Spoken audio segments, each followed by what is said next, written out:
everybody, it's Dr. Carmen Bryant. Welcome back to my YouTube channel. Thank you to all the new followers and subscribers.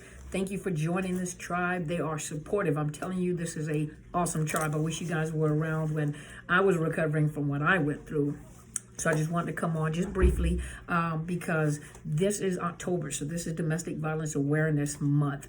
And you hear me always talk about narcissist abuse. You hear many people, coaches talk about narcissist abuse. Now, some people throw the name out there, and some people, and I always say, some people make it harder for those of us that are trying to advocate for those people that are going through domestic violence, especially when they're dealing with an individual that has a mental disorder called narcissistic personality disorder, and on top of that, borderline personality disorder and or also antisocial personality disorder, which is also called psychopath or sociopath. So narcissists can have all that, but for some people, they make it harder for those that are advocating that have enough education or enough experience or enough knowledge to advocate on behalf of victims that are suffering from this type of abuse, because they put out nonsense. They put out information is nonsense. Some of it is for entertainment, some of it is just for argument, but it makes it harder for those that are advocating that are in, like many of us that are in I can't say in the education system, but a lot of those of us that are educated, that are licensed, that are, you have psychologists, psychiatrists, and those that are coaches that are educated in the arena of narcissistic personality disorder, that are advocating for people like yourselves within the courtroom and family courts, domestic violence programs, to give out information to understand how these people operate, how these people function, how these people abuse, some of the things that they do that is overlooked, that people don't pay attention to until you bring them that knowledge. But then you have some people that put out foolishness,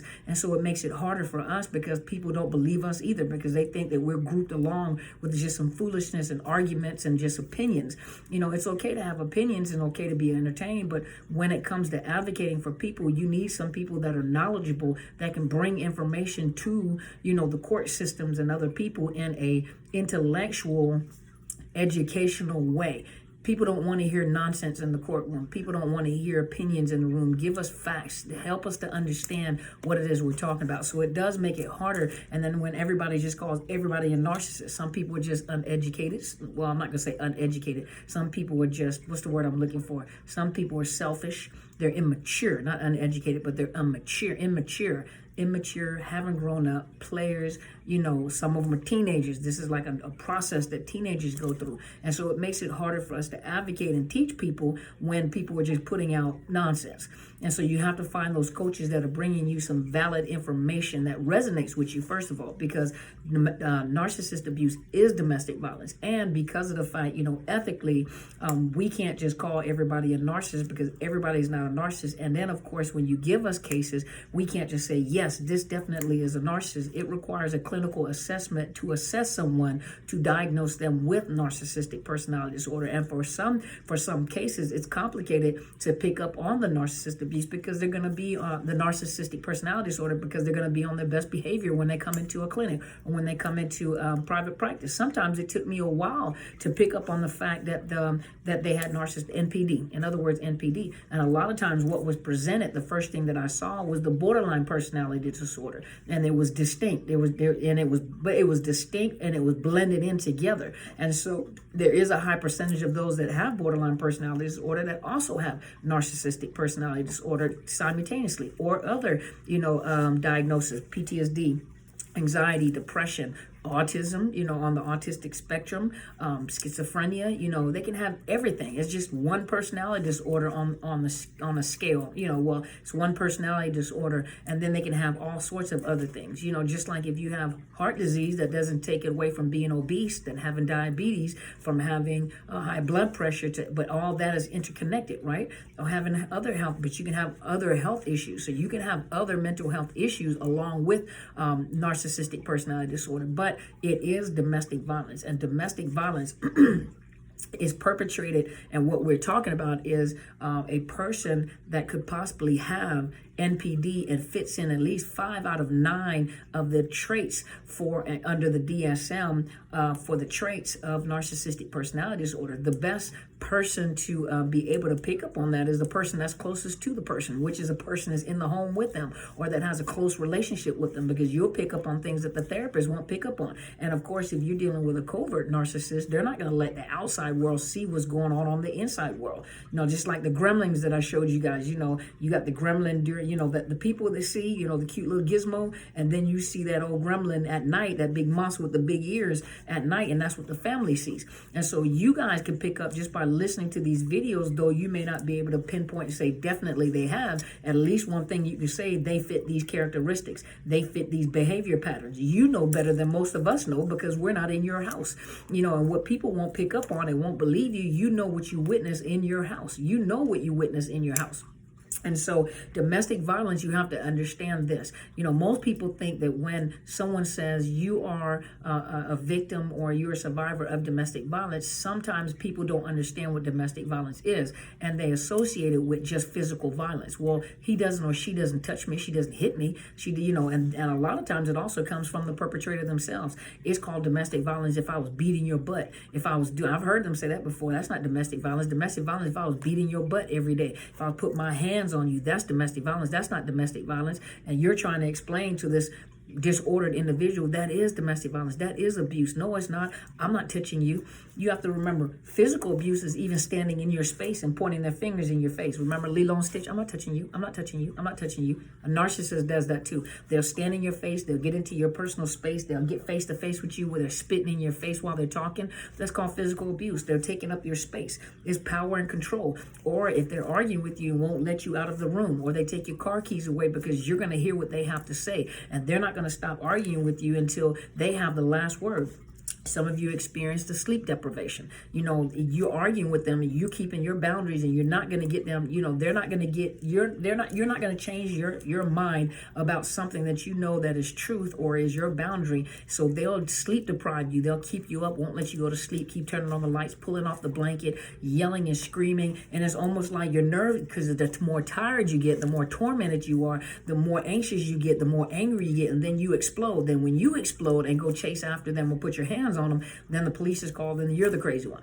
And so they'll do stuff like that. Or, for example, there are other situations in which they won't let you go to school. They won't let you get an education. They won't let you get a job. They won't let you have a bank account. Or the money that you bring in, they put the money into the account and won't let you have the money. They isolate you from family and friends. If they do physically harm you or the kids, they won't allow you to get medical attention, because when you get medical attention, it may come out that they're physically abusing you. They take your keys, they take your car, they won't let you go anywhere, anything. Go to the store, they monitor you, they give you a certain amount of money, they give you an allowance. Now there's a difference if you're irresponsible, and a person is, everybody that gives you an allowance is not a narcissist. Sometimes people are just irresponsible when it comes to money, and so people have to maintain their finances, so that doesn't make a person a narcissist. And a person that keeps their boundaries and won't cross. See, a lot of times you also confuse the fact, a lot of people have called people narcissists, and they're not narcissists. What they do is they maintain their boundaries. You're not going to run over them. You're not going to tell them what to do.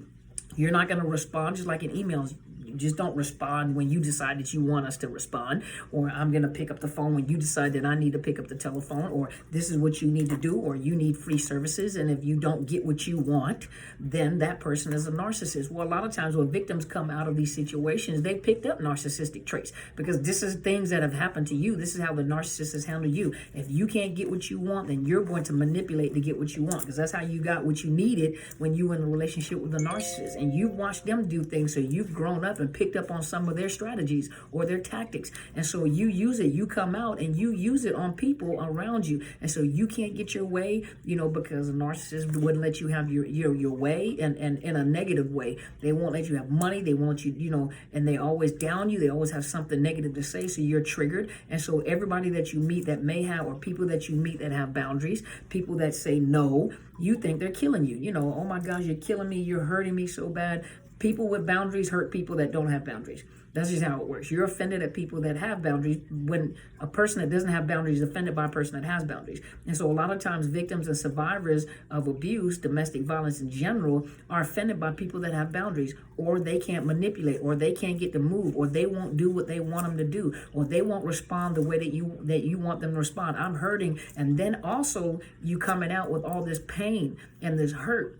So you're coming out with all this pain and this hurt, and so you're reaching out for help, and you don't care what time it is, you don't care what time of day it is, you don't care about no one else's schedule. You are focused on yourself, and I need help, and I need help right now, and I don't care if it is 3 o'clock in the morning, I need you to respond. And when you don't see, you're not the type of person that should be helping anybody in the first place. You shouldn't be a nurse, doctor, clinician, therapist, coach, or anything like that, because now you want people to respond off of your timeline, not theirs. They get back with you when they can, because most professionals are busy people. And so, but when you can't get your way, guess what happens? Then you're offended, and then you have something negative to say, because that is how you've been trained to respond. That is how you've been trained to respond by that narcissist, because that's the same thing they've been doing to you all that time. So now that's the same thing that you're doing, because that's what you've learned and how you've learned to respond.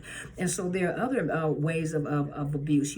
They'll hurt the children. They threaten you, and if they can't get what they want from you, they'll threaten to hurt your children. They'll even get up on the kids and threaten not to feed them or take the food away from them, or anything that they can do to hurt the children, to hurt you. They threaten to take your children. Those of you that are immigrants and don't have your green card, they threaten to have you deported. But I want you to know that you can go to a domestic violence program, and they don't care your immigration status. They're going to protect you. And so they can't use that deportation as a means of power and control. There are people that have been killed that have come from other countries where, that power and control, and females are second-class citizens. They don't have the rights that they have here in the United States. Well, you're in the United States, and women have just as much rights as men do. And so you get to a domestic violence shelter or an advocate, and they will advocate for you regardless whether you're an immigrant or not, in order to protect you. They threaten to take away your passport. They threaten to expose you that you're here illegally. You get to some type of help with a domestic violence hotline. You let them know they can't deny you medical treatment, and they cannot deny protection for you. So you got to go and see. Some people are afraid, so they just put up with the abuse.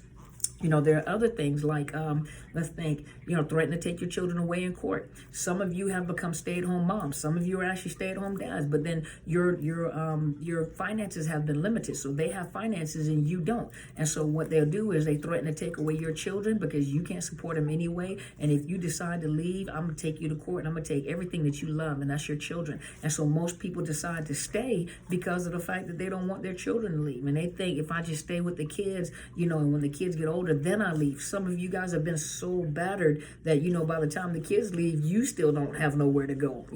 Domestic violence shelters, domestic violence programs, domestic violence help. Don't be afraid to reach out. This Sunday, I wasn't able to come on, and I apologize. I didn't get home until 10 o'clock because I was on the road, so I didn't get home until 10 o'clock. So I was tired, and I don't think you guys wanted me to fall asleep on the camera, nor in the middle of questions. And so, but I wanted to bring on a friend of mine. Her name is Ms. Bridget Griffin, and she's a legal advocate for the YWCA in King County. And so she goes to court, the family courts. She goes to criminal courts where women have been accused of crimes, trying to protect themselves, trying to get out of these relationships and out of these marriages, domestic relationships, whatever they're called, partnerships, whatever.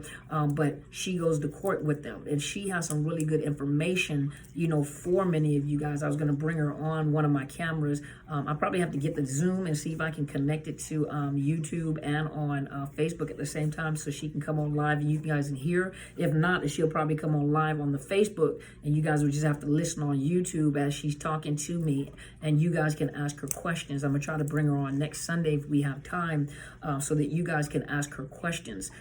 Because a lot of you guys have questions. I cannot provide you with legal advice. I'm not a lawyer. I cannot provide you counsel outside of the state of Washington, but I can provide you with information that I have, that I know, to help and coach you through the situation that you're going through. But when it comes to like legal advice, a lot of times I can provide you with the resources to tell you where to go. Okay, do this, go here, do this, go this, contact this person, and I can maneuver you. I can coach you through that, maneuver you. But when it comes to the legal advice in the court system, systems. I cannot provide you with legal advice because I am not a legal representative. I'm not a lawyer.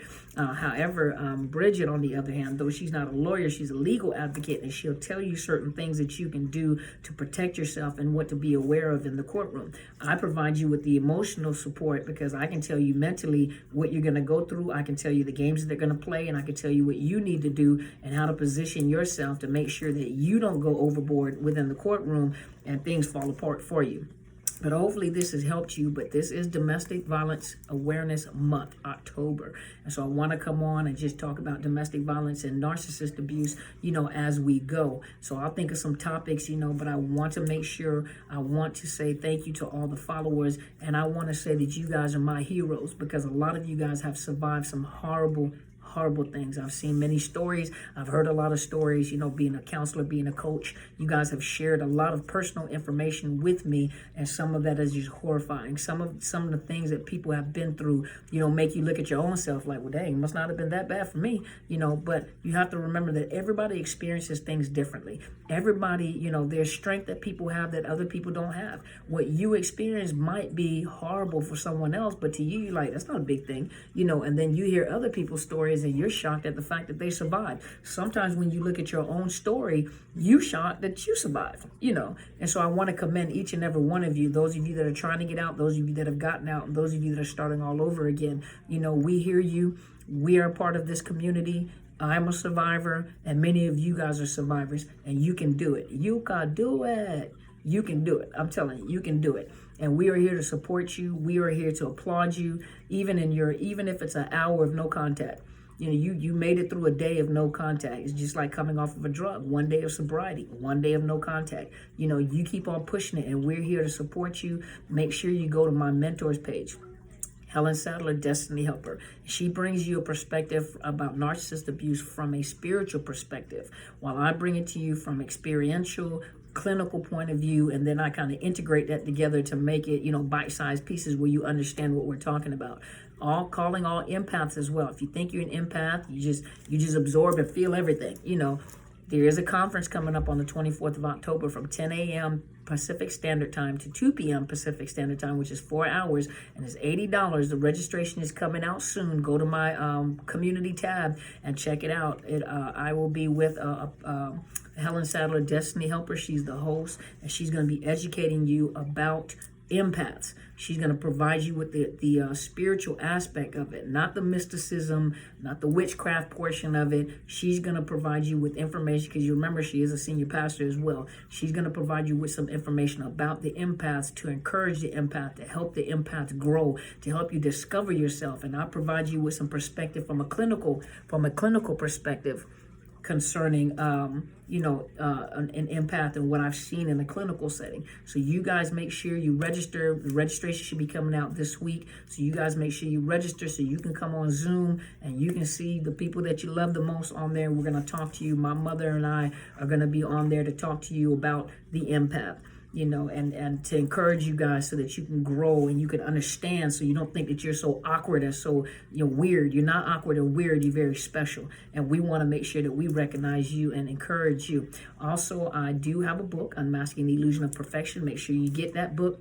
You can find it on Barnes & Noble. You can find it on Amazon. You can get the Kindle. You can get the ebook. And then also, those of you that are seeking counseling, I cannot provide counseling outside of the state of Washington. However, there is BetterHelp.com/Dr. Carmen is a vetted services. I've heard many good things, especially in Canada. I've heard many good things about the counselors. A lot of them are versed on narcissist abuse.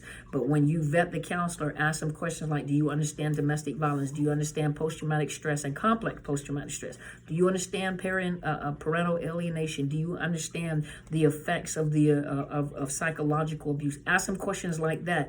Make them think. But you can get a 10% discount by clicking on my link. You can find it up underneath the YouTube channel. Dr. Carmen, BetterHelp.com/Dr. Carmen Bryant. BetterHelp.com/Dr. Carmen, and you click on the link, you get a 10% discount. And also, if you're interested in coaching, please email me. I'll provide you with some fees that I charge, low-cost fees for right now, as I'm still working on my business channel, my business web.